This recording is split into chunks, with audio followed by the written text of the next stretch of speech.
se mêlent au quotidien avec leurs centaines de temples datant pour certains de plusieurs siècles, des milliers de Bouddhas un peu partout dans le pays et les nombreuses manifestations de danse traditionnelle. C'est aussi un pays riche pour sa diversité de paysages et sa faune. Sans même parler de sa gastronomie mondialement connue pour sa variété et sa finesse.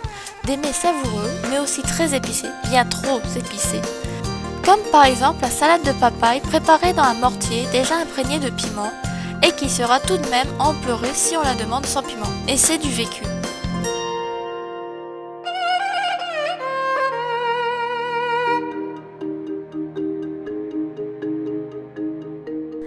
Nous avons passé dans ce pays 4 mois en jouant avec les visas, d'un mois, alternant de cette façon et dans cet ordre. Malaisie, Thaïlande, Cambodge, Thaïlande, Laos, Thaïlande, Malaisie, Thaïlande, puis nous avons quitté la région en continuant vers le Myanmar. Dans ce résumé en images de nos 4 mois en Thaïlande, vous pourrez contempler des Bouddhas en tout genre. Précisons que ma mère adore les Bouddhas et nous a traînés dans les temples pratiquement tous les jours pour voir des Bouddhas et encore des Bouddhas. Et je peux vous dire qu'au bout d'un mois, ma sœur et moi en avions déjà marre d'en voir.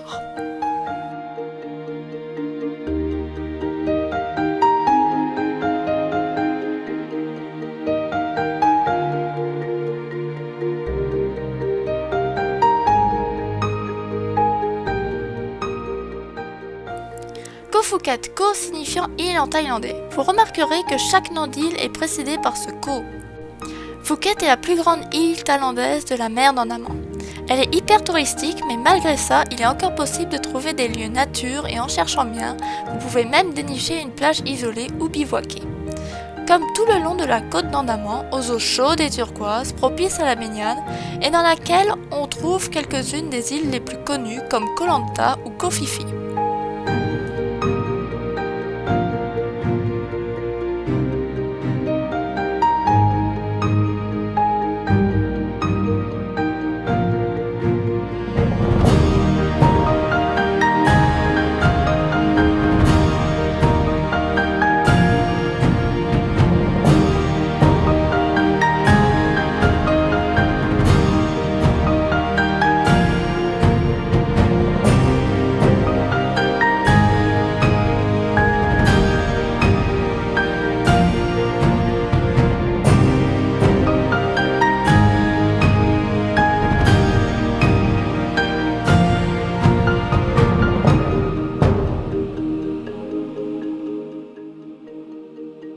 L'île de Koh Lanta, que tout le monde s'imagine sauvage et naturelle, comme dans l'émission du même nom, est en fait l'île la plus bitumée que nous ayons visitée. Nous avons été totalement déçus et nous n'y sommes pas restés longtemps. Heureusement qu'il y a encore un peu de nature sauvegardée grâce au magnifique parc national du Muko Lanta et aussi sur la côte est de l'île. Plus mangrove mais moins touristique, attention aux moustiques.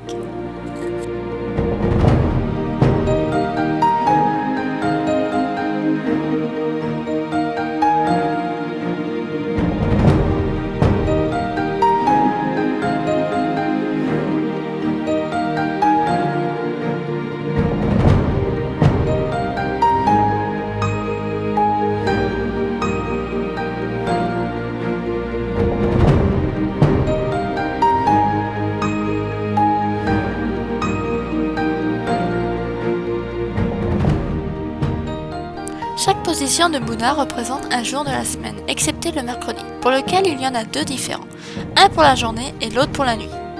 Lundi, c'est El Pangram Yat, c'est le Bouddha garant de la paix. Il est debout, 2 mains tendues, paume en avant. Mardi, c'est Pang Sei Yat, la position du Bouddha couché à l'aube de sa mort. Mercredi jour, Pang Hum Bat, le Bouddha tenant un bol d'aumône couleur verte. Mercredi nuit, Pang Phra Riré, assis à l'occidental en train de recevoir des offrandes. Jeudi, c'est Pang Samati, en position de méditation, les jambes en lotus et les mains jointes aux couleurs orange. Vendredi, c'est Pang Ram Phuang, le Bouddha circonspect représenté debout avec les bras croisés sur sa poitrine. Samedi, c'est Pang Nak Prok. Il est représenté en méditation sous le roi des Nagas, le serpent à 7 têtes. Dimanche, c'est Pang Tawe Net, le Bouddha qui observe, position debout, les mains croisées, paumes vers l'intérieur.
Le célèbre pont de la rivière Kwai, construit par des prisonniers de guerre, aussi surnommé le pont de fer de la mort. Érigé durant la Seconde Guerre mondiale sous le commandement des Japonais qui tenaient la ville à cette période difficile de l'histoire.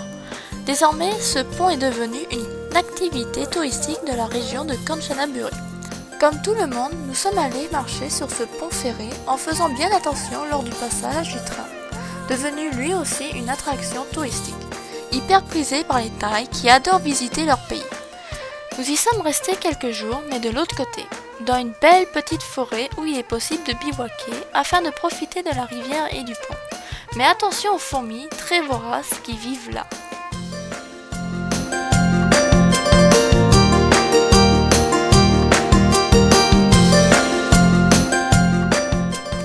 La cascade d'Erawan avec ses magnifiques bassins répartis sur 7 niveaux. Le premier jour, nous sommes montés jusqu'au 4e niveau. Nous arrêtons au retour pour profiter de cette eau turquoise et limpide, même si elle était un peu fraîche. Quoiqu'après la balade, ça nous a permis de nous rafraîchir. Ce fut aussi l'occasion de tester ce dont raffolent les Thaïs, se faire nettoyer les pieds par une nuée de poissons qui viennent pour vous enlever les peaux mortes. C'est surprenant au départ, ça chatouille et parfois même ils mordent. Perso, je n'y suis pas resté longtemps, je n'ai pas trop aimé, j'ai préféré aller me baigner et jouer sur la cascade.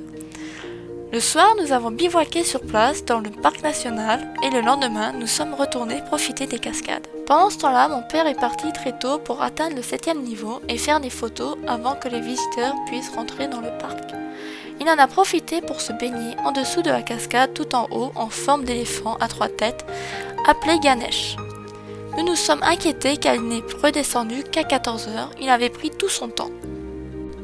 Ayutthaya, l'ancienne capitale de Siam, fut fondée en 1350 par le roi Wutong. C'est une ville absolument magnifique avec ses temples et ses stupas.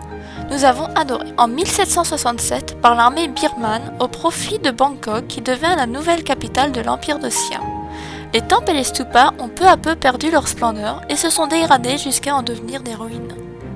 Ayutthaya est très touristique, mais il est possible d'y camper juste à côté de l'office du tourisme, un endroit paisible qui permet même d'être sur place lorsqu'il y a des cérémonies traditionnelles ou des concerts.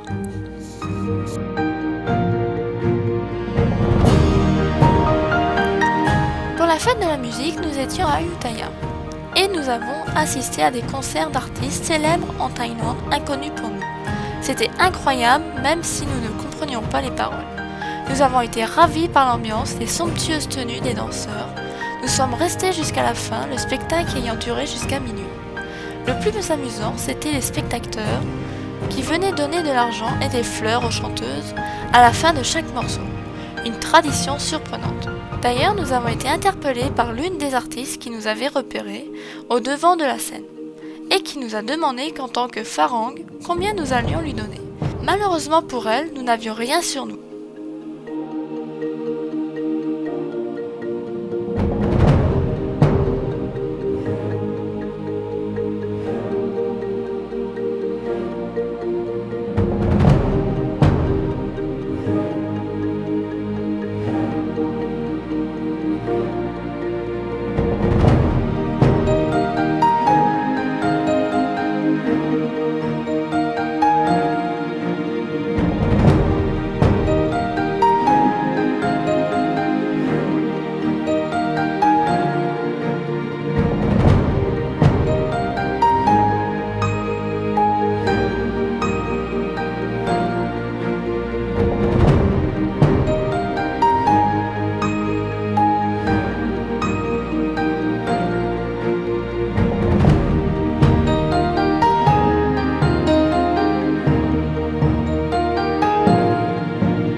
Un temple qui dénote par rapport aux autres, bien souvent couvert de dorures au ton rouge et jaune.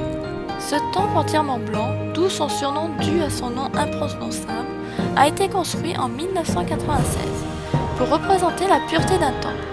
Si vous observez bien en dessous du pont, vous pourrez apercevoir des mains qui s'élèvent pour atteindre le ciel, ressemblant étonnamment au signe de main de The Voice. Mais vous pourrez aussi observer des sculptures bien étranges, sorties tout droit des films de science-fiction.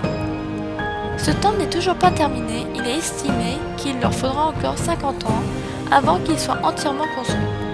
Comme pour les autres temples, nous avons dû nous couvrir en respect à leur religion.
Troisième passage à Ayutthaya, nous avons encore eu le droit à un spectacle grandiose. À croire que dans cette ville, ils font toujours la fête. Ce coup-ci, c'était pour l'anniversaire d'une des princesses de Thaïlande. C'est un jour festif où nous pouvons assister à des spectacles de danse traditionnels interprétés au rythme des instruments d'antan, dans leurs costumes incroyables.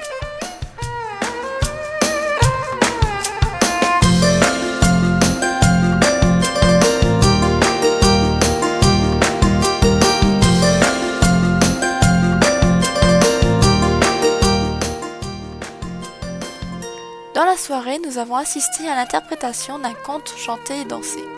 Une comédie musicale compréhensible même si tout était en taille. Les costumes et leurs mimiques étaient juste géniales. Nous avons adoré. À l'issue, nous avons même croisé quelques-uns de ces artistes dans les allées du festival.